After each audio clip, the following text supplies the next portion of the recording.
Order. Alan, I'm ready to gear up for another podcast. How are you, sir? I'm good to go today. All right. So our topic is from growth to governance, the phase of wealth no one prepares for.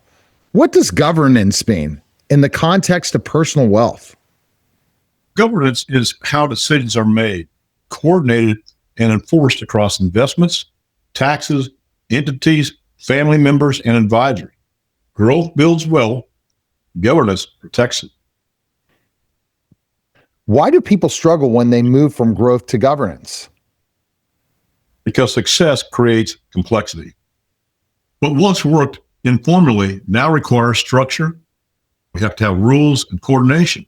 And most people never stop to redesign the system. And that's why I always tell people, you've got to have a plan. If you don't have a plan, make one. And if you do have a plan, review it yearly. Because these strategies change all the time.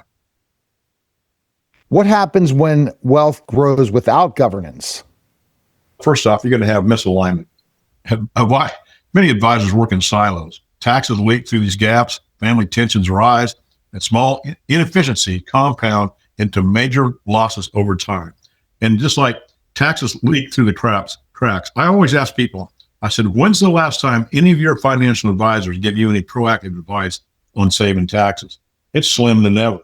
I just saved one of my clients $2,280,000 on a tax strategy that we did.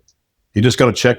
In fact, he emailed me today. I just got a check for $680,000. One of them, because he's getting those over a 4-year period, I think, or 3-year this month. And excuse me, he's getting in 2026, but it's 4 different payments.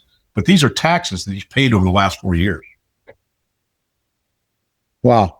And see, it's amazing when you're able to look at something saying how you could save them so much money because of your team of professionals. And you mentioned that a lot on the podcast, but let people know that it's not just you have a great team.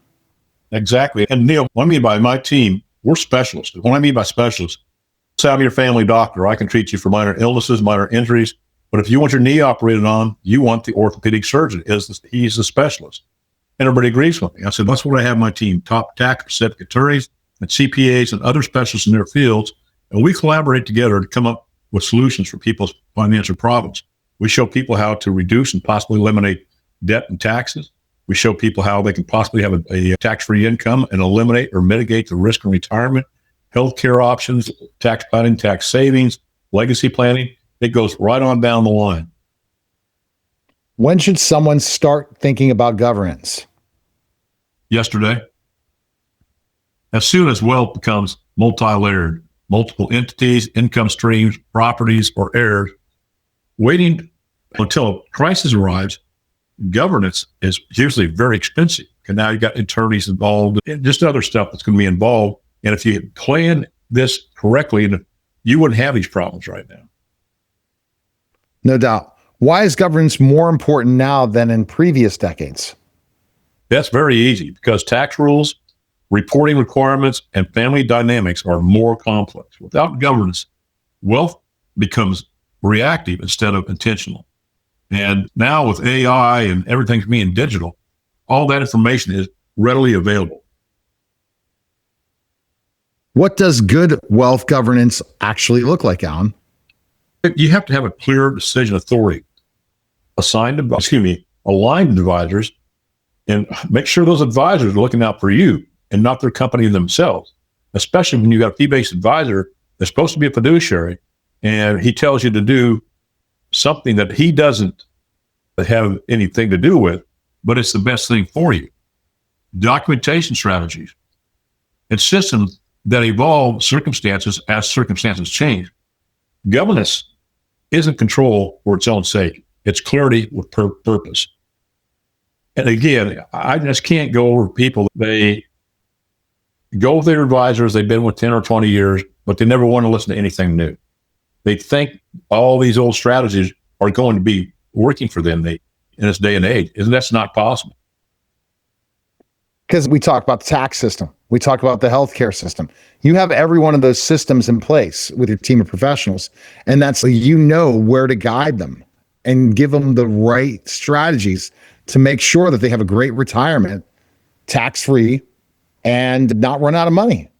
Exactly. So the best place people can contact you to schedule a call, and you have a great calculator on the website at strategicwealthstrategies.com where people could see what the retirement looks like, right?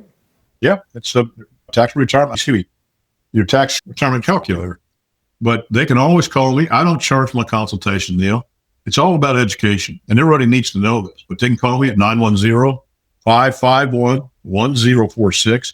Go to my website at www.strategicwealthstrategies.com, or you can email me at strategicwealth0@gmail.com.